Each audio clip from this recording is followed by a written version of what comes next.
Please don't let this video go viral. I don't want them to cut off access for people.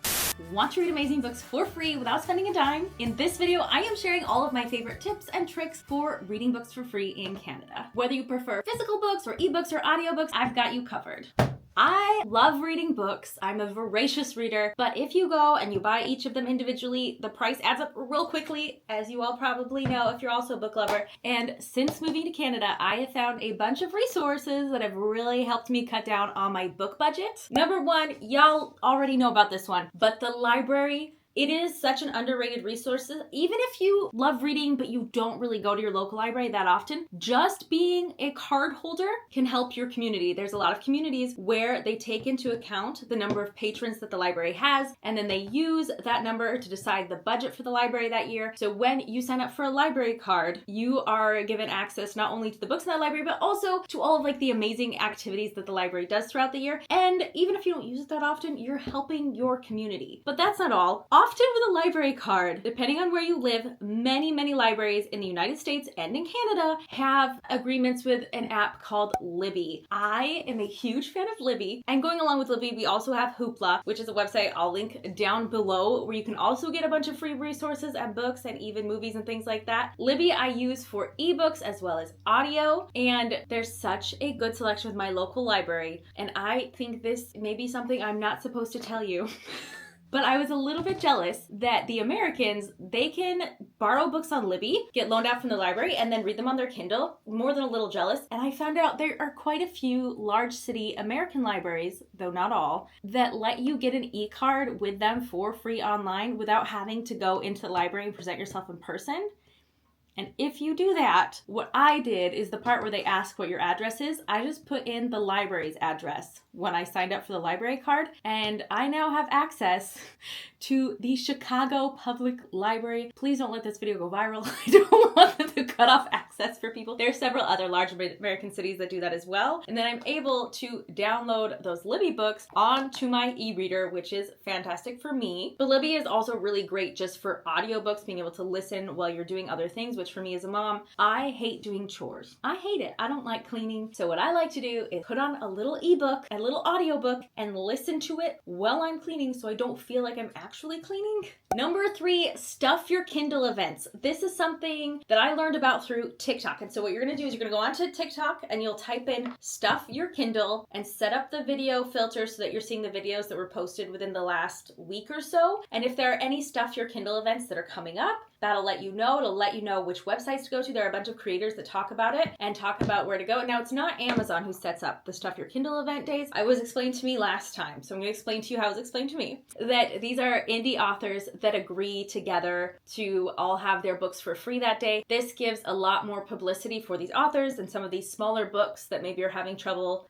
getting started. It kind of gives them like some juice and some motion, and then people can leave reviews for their books after they've done the Stuff Their Kindle event. Helps get their name out there. So it's beneficial for the authors, it's beneficial for you. I have hundreds of books that are on my Kindle from these Stuff Your Kindle events. Quality, absolutely hit or miss, which to be fair might be said of any book selection, just because we all like different things in our books. We're all looking for different things and we all have different little preferences. But there have been some really good ones I've found through Stuff Your Kindle events, and I'm really happy that it exists. And you can also, of course, just check the reviews, see if whether or not you think the book would be a good match for you. But it's free either way. And if you download it and you end up not liking it, you can just delete it, you know? Number 4, fanfiction. AO3. Listen, a friend, she was like, her favorite ship of all time is Draco and Hermione from Harry Potter. And I was like, girl, it's been a long time since I've read those books, but they don't end up together. And she goes on this very entertaining rant about how they should have ended up together and sends me links to some Hermione fanfiction. And guess who is now a big fan?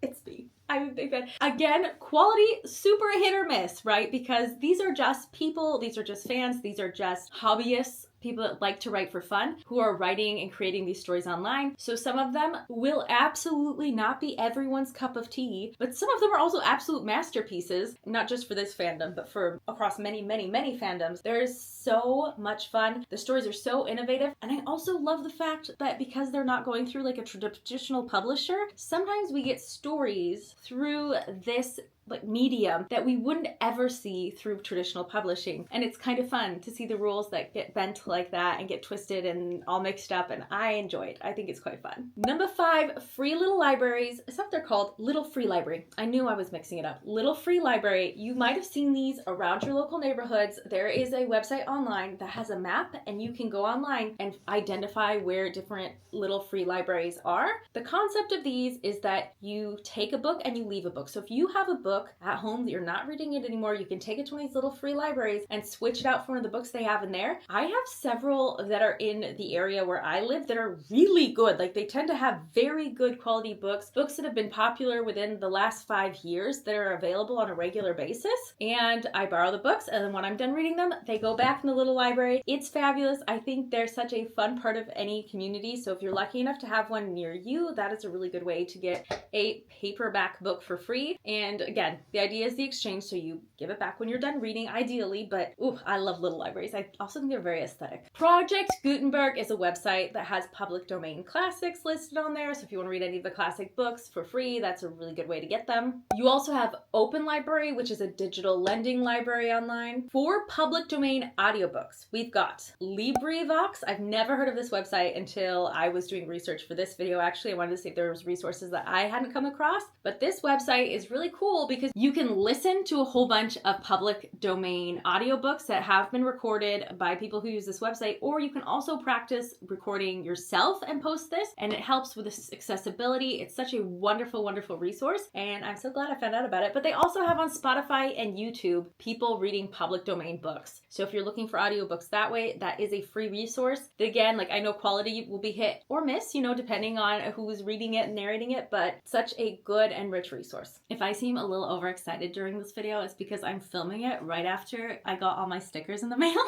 for my e-reader. And there were so many stickers that I also have been posting them like on the back. I'm just in a really good, peppy mood, but I'm also feeling awkward sharing all of this today because I'm like, oh, I don't want to forget anything. Usually I'm a lot more smooth, especially when I'm doing vlogs or talking about daily life, because it's a little bit less outlined in my head. Whereas for this video, I've got a pretty firm outline of all the things I want to share, and I keep checking my notes like, Patty, did you forget anything?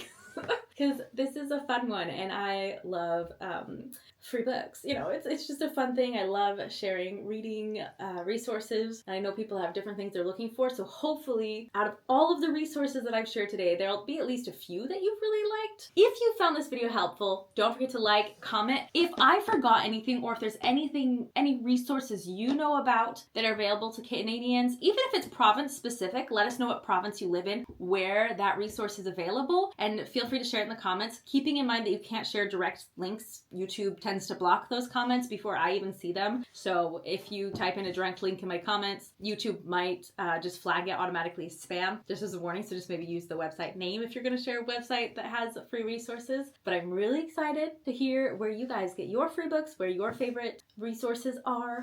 If you found this video helpful, don't forget to like, comment, subscribe for more tips on living your best life on a budget.